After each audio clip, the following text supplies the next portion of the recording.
नमस्कार सर्वांना, मी रोहिणी दौंड माझ्या एका नवीन व्लॉगमध्ये तुम्हा सर्वांचे मनपूर्वक स्वागत करते। तर काल दशहरा होता, त्यामुळे सर्वांना दशहऱ्याच्या खूप खूप शुभेच्छा। तर मी गेले होते दीदीच्या घरी आणि बघा हे ओवीचं प्रेम माझ्यावर किती होतं जायलं होतं।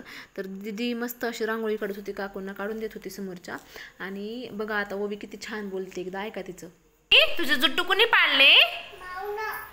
माऊ तुझी आवडती आहे का? I love you. तिचं बोलणं तर तुम्ही ऐकलंच असेल, तिची पोज पण तुम्ही ऐकली असेल। कसं करत होती ती, कुठून शिकली मलाच माहीत नाही। म्हणजे आपण जसं लव बाईट देतो ना तसंच ती करत होती, म्हणजे हर्ट करतो ना आपण हाताचं तसंच ती करत होती। मलाच माहीत नाही कुठून शिकली। मग आम्ही निघालो होतो मस्तपैकी बाहेर, म्हणजे आंबा हनुमान आहे तिकडे निघालो होतो मी, दीदी आणि ओवी ॲटोमध्ये। दीदीची तब्येत खराब आहे त्यामुळे ती काही एवढी एक्सायटेड नव्हती, पण मी आणि ओवी खूप जास्त एक्सायटेड होतो। तर बघू शकता इथं खूप जास्त ऊन होतं आणि मस्त उन्हामध्ये आम्ही निघालो होतो। तर थोडंसं ब्लर ब्लर आलेलं आहे। तर इथं आम्ही मस्त आंबा हनुमानला येऊन पोहोचलो होतो। मस्त असं दर्शन वगैरे घेतलं, म्हणलं तेवढंच दर्शन पण होईल आणि फुलं ती घेता येतील। तर आम्ही गेलो होतो मस्तपैकी, देवाचं दर्शन वगैरे घेतलं। ओवीला पण तिथलची घंट वाजवायची होती देवाची, तर तिनं पण ती वाजवली। आणि मग मस्त असं हनुमानाचं मधलं दर्शन घेतलं आणि नंतर म्हणते की चला आता लवकर आपण फुलं वगैरे घेऊयात, म्हणून आम्ही नंतर बाहेर आलो। तर एवढे मोठे फुलं होते, खूप जास्त ढीग होता फुलांचा। मग आम्ही नंतर फुलं पण घेतले, 100 रुपये किलो होते फुलं। तर आम्ही सर्व मिळून 3 किलो फुलं घेतले होते। आणि घरी आलो नंतर, आणि माझ्या घरी येऊन आम्ही मस्त फुलांचा हार केले तयार, आम्ही दरवाजाला वगैरे लावले।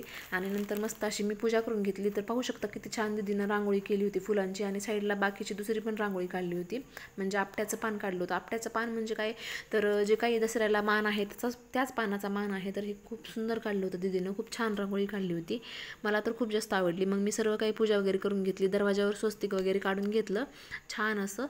आणि दीदी म्हणली मी तुझा व्हिडिओ काढते, म्हणली तू छान असं स्वस्तिक वगैरे काढून घे, छान अशी पूजा करून घे सर्व वस्तूंची वगैरे। त्यामुळे मग मी सर्व काही छान असं केलं।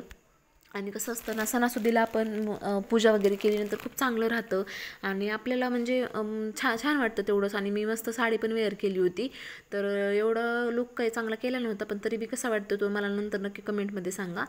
तर ही साडी मला खूप जास्त आवडते, कारण एकदम हलकी हलकी साडी, त्यामुळे मला खूप जास्त आवडते। मग देवाला वगैरे फुलं वगैरे लावून ठेवले, दाखवले मी देवाला मंदिरमध्ये। आणि देवाची पण छान अशी पूजा करून घेतली। हे आपट्याचं पान पण देवाला ठेवलं, कारण म्हणलं देवा माझ्या परिवारामध्ये सगळ्यांना सुखी ठेव म्हणलं, आणि माझ्याशी काही सोन्यासारखे माणसं आहेत त्यांना पण सुखी ठेव। नंतर मग मी देवाची पूजा झाल्याच्या नंतर फ्रीजची पण पूजा करून घेतली, कारण ज्या आपल्या घरातील वस्तू आहेत त्यांची सगळ्यांची पूजा करावी असं म्हणत असतात सगळेजण। दसऱ्याला सगळ्या वस्तूंची पूजा करतात, कपाटाची पण केली, कारण कपाटामध्ये कसं आपण जे काही आपली लक्ष्मी माता असते किंवा जे काही पैसे वगैरे आहेत तर त्या पण कपाटामध्येच ठेवतो, त्यामुळे त्याची पण करून घेतली।